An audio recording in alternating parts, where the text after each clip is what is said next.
hello guys, welcome back to my vlog again. Ayan, pasensya na at hindi maano yung kamay natin. Welcome to my vlog again, Bambisumino Mix Vlogs. Ayan, welcome guys sa vlog natin.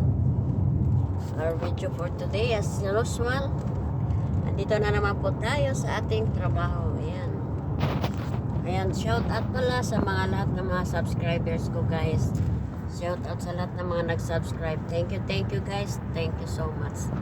At sa mga walang humpay na nanonood po na hindi nag-i-skip sa akin mga videos, ayan.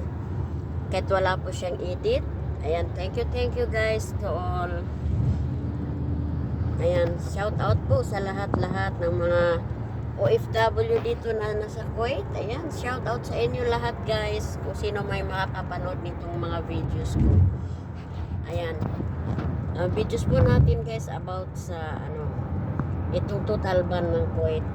Kasi po guys, narinig ko kahapon, sasarado na po ngayon ang Kuwait. Wala na po talagang ipapapasok na Pinoy o mga Pinay. O para po sa akin, wala naman pong problema. Kasi po, kumbaga, okay na. I-close nila yung Pilipinas. Pero sana naman nakikiusap po ako sa gobyerno natin kasi meron naman pong mga regular na nagtatrabaho po dito sa Kuwait. Gusto po naming magbakasyon. So ngayon, pag nagbakasyon kami, hindi kami papabalikin. Ay hindi po maganda yun. Kasi kung isasarado man nila ibaban, kumbaga, yung papasok lang po. Pero yung nandito na sana, huwag na sana nilang anuhin na gampalahin na hindi na po papabalikin. Kawawa naman po kami. Kasi alam nyo po sa totoo lang yung kikitain namin dito sa Kuwait, hindi po namin kaya kitain sa Pinas. Yun po ang totoo. Dahil anong gagawin po namin kung halimbawa, kasi kagaya sa akin, nagbabalak po ako magbabakasyon nitong December. Kasi 2 taon na rin po ako hindi na naman nakakapagbakasyon sa Pinas. So ngayon, papabakasyonin ako ng amo ko sa Pinas. Ngayong December, inshallah. Tapos ngayon, pagkakuan pala, hindi na ako nakakabalik. Paano po yung trabaho ko dito? Kasi i-hold na po lahat nila.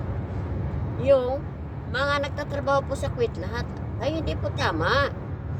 Shout out po sa gobyerno natin sa Pinas,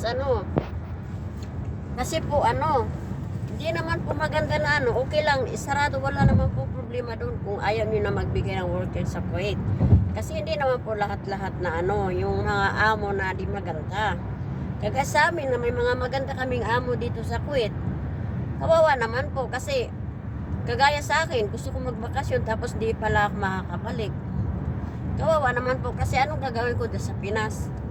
Sa totoo lang, kagaya sa akin na mga 40 plus na. Ang trabaho po dyan sa Pinas, may mga na sila, may mga age limit na kaya mahirap po para sa amin. Kaya shout out po sa mga gobyerno natin, sana payagan nila na wag naman lahat kung kumbaga porket na uuwi ka kasi Pinoy ka tapos babalik ng Kuwait. Kung meron ka namang kumpleto na papeles, may trabaho ka namang maayos at saka kumpleto naman yung papeles mo, why not, bakit hindi nila papabalikin dito sa Kuwait? Ayan po, sana magbago yung rules kasi pagka ganun, wala na kami pag-asang magbabakasyon. So ibig sabihin, uwi na lang kami dyan pagka hindi na namin kaya, ganun na lang po. Ang hirap po. Kaya dapat po maging patas po tayo sa lahat. Kasi may mga nga ditong mga Pinay, may raming mga napapatay, mga namatay. Depende naman po yun sa amo kasi hindi naman po lahat na amo pare-pareho. Diba po? Kaya nakikiusap po ako sa lahat. Kung sino man pong nakakapanood nitong video ko. Ayan, kagaya sa akin na isang OFW dito sa Kuwait po. Hindi po fair sa amin na pag halimbawa magbabakasyon kami, hindi na po kami papabalikin. Kasi kumpleto naman po kami lahat. Kumpleto dokumento, kumpleto lahat. So, unfair po para sa amin. Unfair po.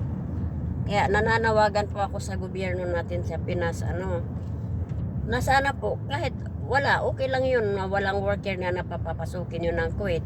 Pero yung mga kami po na nandito na nagtatrabaho na, matagal na pong nagtatrabaho, Huwag nyo na pong anuhin, huwag nyo na pong kumbaga kung wala naman kayong papasukin, yun na lang mga bago po. Pero kami na nandito na, huwag namang na ihuhold nyo sa Pinas na hindi na nyo papabalikin sa Kuwait kasi unfair po para sa amin. Po, ang hirap po sa Pinas, sa totoo lang. Yung sinasahod namin dito, hindi namin kikitain sa Pinas. Sa totoo lang po. Kahit mga professional dyan sa atin sa Pinas, yung sweldo po namin dito, hindi namin kikitain dyan sa Pinas, sa totoo lang. Kasi yung natin dyan sa Pinas, puro kurap. Kaya nga ang lahat ng mga Pilipino ay naglalayasan dyan sa country natin kasi puro kurap. Kita nyo, puro kurap. Yun po ang totoo.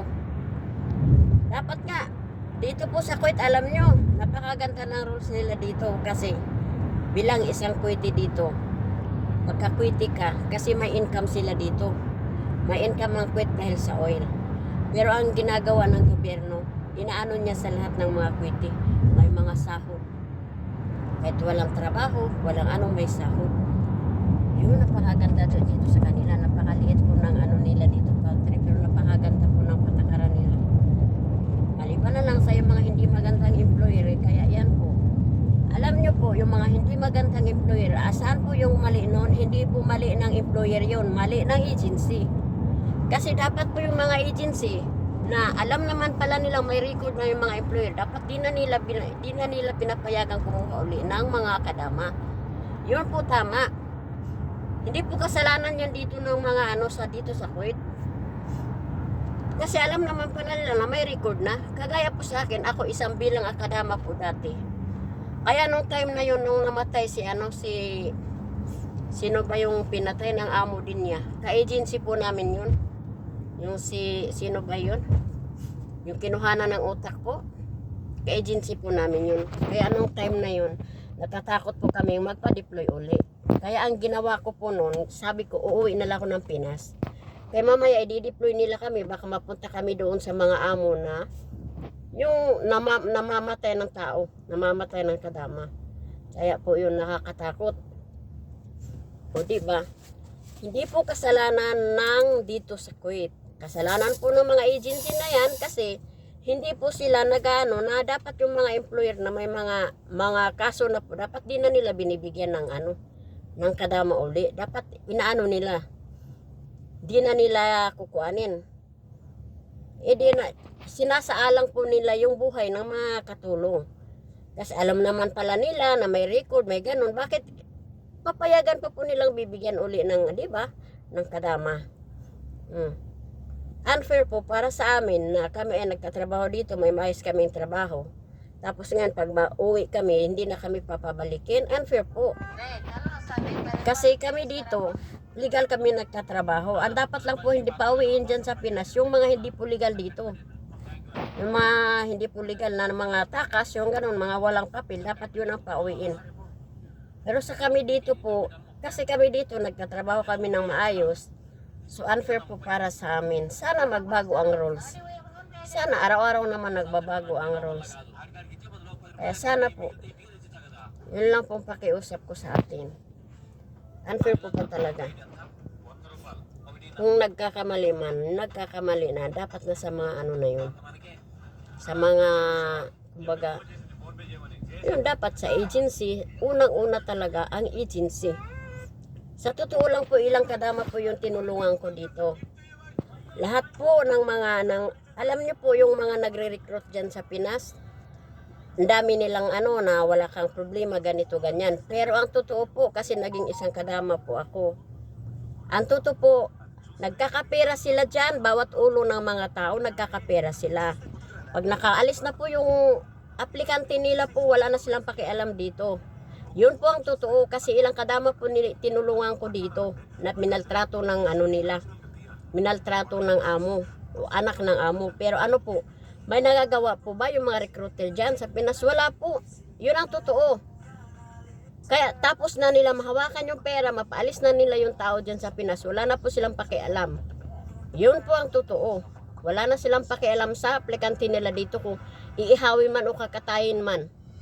Kaya nga ako po noon, panawagan po sa agency ko dyan sa Pinas. Kaya nga ako noon, hindi na ako nagpa-deploy kasi naswerte lang po, naswerte. Kasi bilang Iglesia ni Cristo po ako, may isang akong kapatid dito na may isang iglesia dito na tumulong sa akin. Kaya yun, napag ano niya na patrabawin ako sa labas, kaya thanks God talaga. Nang dahil sa religion ko po, nagkatrabaho ko ng maayos, nakatrabaho ko sa labas. At naging maayos naman po kasi ako po talagang hard worker po ako. Kaya yun. Talaga, noon pinagalitan ako ng agency ko dun sa Pinas kasi daw bakit daw ako uwi, wala naman daw nangyayari. Anong sinagot ko? Bakit aantayin nyo pa ba na may mangyayari sa akin saka ako uwi? Yun po ang sinasabi ko. Sa totoo lang po, lahat, shout out po sa lahat ng mga recruiter dyan sa Pinas. Pag nag-recruit kayo, wag nyo sabihin ang mga aplikante nyo na wala kayong problema, ganito, ganyan. Kasi lahat ang dito sa abroad, paswertehay lang po ng amo. Dito nga, kahit may mga nangyayari na, nagsasabi na yung tao sa agency, mga agency, wala nga pakialam. Pwera lang sa mga agency na maayos. Yan po ang totoo. Ilang taon din ako nagkadama. Ilang taon na rin ako nagkadama. Kahit noon sa Jordan din. Sa Jordan ako nagtrabaho, yung kontrata ko $400 ang kontrata, yung sweldo. Pero magkano lang binigay ng agency sa akin? $300 lang. Walang day off, wala lahat. Kinukulong pa ako sa amo ko. Kaya po, yun. Kaya shout out lang sa mga recruiter. Huwag kayong magpaasa. Huwag nyo sabihin, kung mag-abroad man kayo, kailangan malakas ang loob. Yun na lang dapat ang sabihin, huwag nyo pasahin na ganun. Kasi di natin alam ang mga amo ay masasama o hindi. Di naman po lahat. Diba? Kaya po pakiusap po sa gobyerno natin sa Pinas. Dapat maging unfair po sila. Dapat hindi po lahat, huwag nilang lahatin. Kasi kagaya sa amin, kasi yung kinikita namin dito sa Kuwait, hindi namin kikitain sa Pinas. Yun po ang totoo. Kaya dapat maging unfair po. Para sa akin, kagaya ngayon, nagbabalak ako magbakasyon sa December, tapos ngayon hindi na pala ako makakabalik. Di ba po hindi po unfair para sa amin. Kasi kami dito, may amo kaming maayos, nagtatrabaho kami ng maayos. Dapat kung ano man yung halimbawa, mag-ban man, mag-close lahat, okay na po yun. Pero yung mga nandito po, wag nyo nang wag nyo nang isali. Pwede kaming lumabas-pasok na sa Kuwait o Pinas kasi may mga kumpleto kaming papel. May trabaho kami ditong maayos. Kaya ganun po. Napakahirap po ng kasi sa totoo lang talaga mas gusto pa namin dito magtrabaho sa ibang bansa kaysa sa atin. Kasi sa atin wala namang wala namang kumbaga puro-kura po talaga kaya ang lahat ng mga mahihirap doon, kita mo? Panay pataas ang presyo sa atin. Pataas ang presyo. Pero ano ang sweldo? Magpataas din po ba yung sweldo? Wala. Magkano na yung sweldo? 500, 600, 700. Tapos yung bilihin po. Yung sa sweldo mo sa isang araw, ang gastos. Sobra pa po. Kaya nga ang hirap po. Ang hirap po talaga. Kaya hanggang dito na lang po guys yung video natin kasi andito na po ako sa trabaho. Maraming salamat po guys sa inyong lahat. Sana marinig po ito ng gobyerno natin sa Pinas. Kaya ang hirap po talaga, dapat maging fair po sila, maging patas po sa lahat ng mga tao. Salamat po, bye bye, God bless you all.